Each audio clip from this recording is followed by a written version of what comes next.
Welcome, everyone. It's a pleasure to be here again, and I'm excited to get to some of the questions. Next question is from the wonderful Rob Gray, who is a great patron, good friend. Rob ran an event recently. We did an extended philosophical fellowship. It was fantastic. Rob is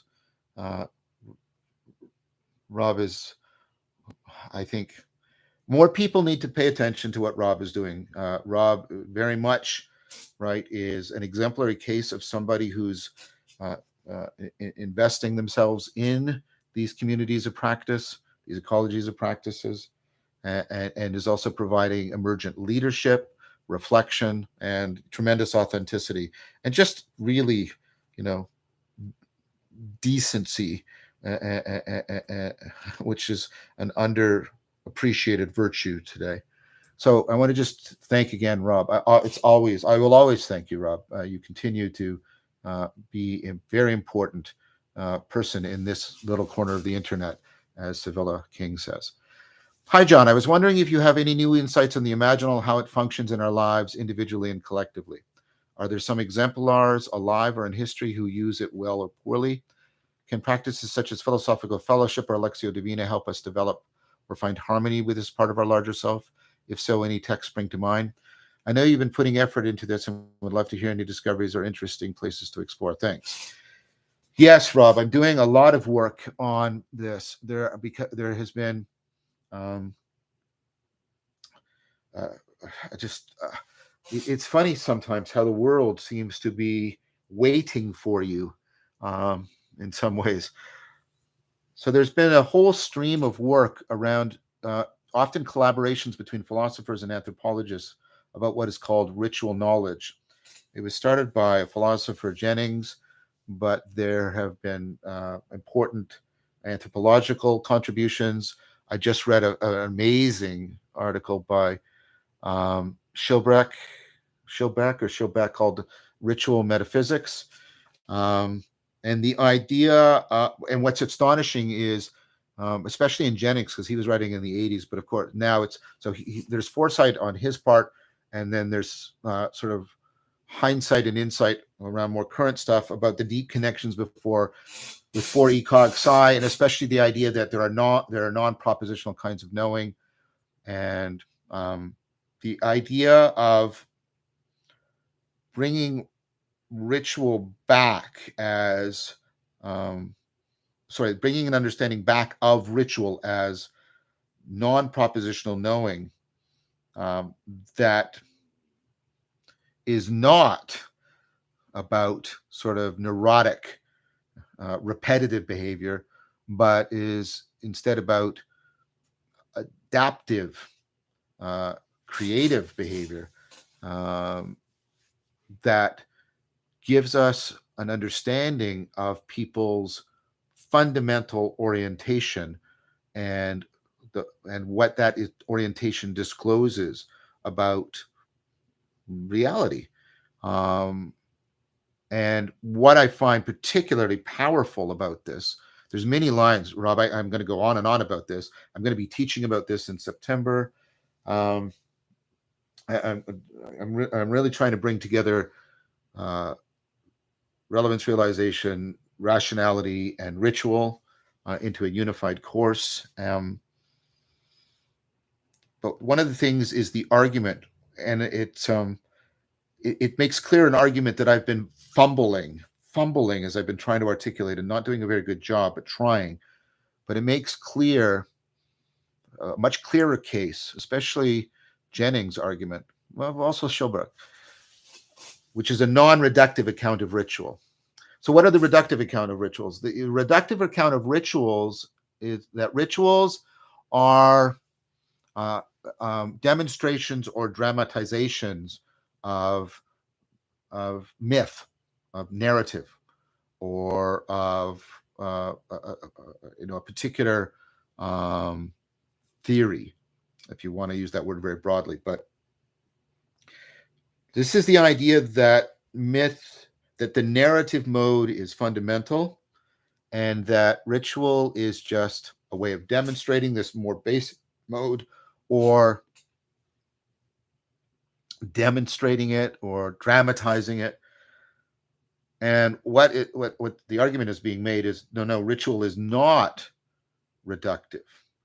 And in fact, I think it's Jennings who says there's no good argument for that position. What there is, and this is his way of putting it, and I believe it's legitimate. He said there's kind of a Protestant assumption that has been built into this. The Protestant assumption is the priority of word over sacrament, which is one of the hallmark differences between the Protestant Reformation and the Catholic tradition. Word over sacrament. And again, now a lot of Protestants are going to say and write in and say blah blah blah blah. I get it, but the point is, whether or not this is a totally accurate portrayal of the founding thoughts of the founding fathers of Protestantism is not the argument I need to make here. All I need to make, well, in fact, it's Jennings' argument, not mine, is the argument that this has become a prevalent view. And for me, that converges perfectly with propositional tyranny, right? And then the idea that, of course, ritual has got to be about something ultimately propositional, and right, but because it's not about science, it's propositional, so it's going to be myth or story or narrative. But what the arguments being made by all of these people are, no. In fact, there's no good argument for the reduction, and there are plenty of arguments against that reduction. So what I've been particularly impressed with is this. Well, actually, I'm impressed by a lot about it. About this deepening of the sense of the imaginal. It's understanding that its proper place is within ritual, and that the imaginal and the ritual knowing that it affords, and I don't think the ritual knowing is a new kind of knowing. That's not what these people are arguing. They're arguing it's basically a particular coordination of procedural, perspectival, and participatory knowing, but that this is not reductive to myth. The imaginal is not reductive to the narrative. It's not reducible to. It is, in fact, both Jennings and Schellenbeck, it's sui generis.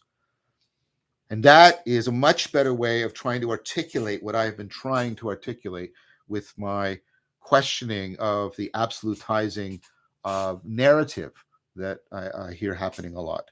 And so I'm going to develop that argument a lot more. I'm going to hopefully help to enhance its connectionness with 4E Cog Sci, with the 4 kinds of knowing, and also with all the work I've done on the Imaginal, especially the talk, the invited lecture I gave at Cambridge, the work I've been doing with Dan Chiappi about the rovers on Mars. So this is a very exciting, I'm reading so much of it. There's an excellent anthology called Thinking Through Ritual, which is just a beautiful anthology. The Schilbreck is the editor of it, got 2 essays in there about this idea now of the non-reductive cognitive function of ritual. I want to be clear about one other thing, because I don't want to get sort of dinged by certain people. There's no claim here being made that this is all that ritual is. Repeatedly, people say, no. These theorists say, no, ritual is also, it's got socioeconomic functions, it's got social functions,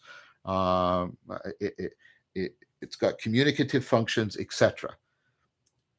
I'm not dismissing that, but what people like Jennings and other people are saying, and which is now being considered sort of a renaissance of work on ritual, is that anthropology has tended to prioritize the non-cognitive aspects.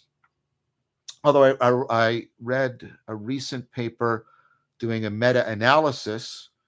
I think Chris Kavanaugh was one of the people in there, and that they do acknowledge a significant cognitive dimension in quite a bit of the work. But when you look at it in more detail, it's not a cognitive dimension that is well connected to sort of the best cognitive science, other than this work that I'm mentioning. And you also have the problem with these factor analysis is they're only as good as the way the data is coded. And what we're actually talking about is the fact that the cognitive dimension is now the cognitive dimension of ritual, especially its imaginal aspects, is now coming into prominence and into priority. And I think that's a very good thing. So I'm going to be saying a lot about this in the future. I do think that philosophical fellowship, Lectio Divina, are very important. I've always also working within them and tinkering with them. You just saw that recently in the most recent philosophical fellowship, and also looking at period in the past when people tried to put together ecologies of practice, especially in late antiquity and the creation of the Theurgia tradition, which was heavily around this reprioritization of the non-reductive imaginal cognition within ritual. So, sorry, you opened up a can of writhing worms, Robert, but that is very much what I'm devoting a lot of my time to right now.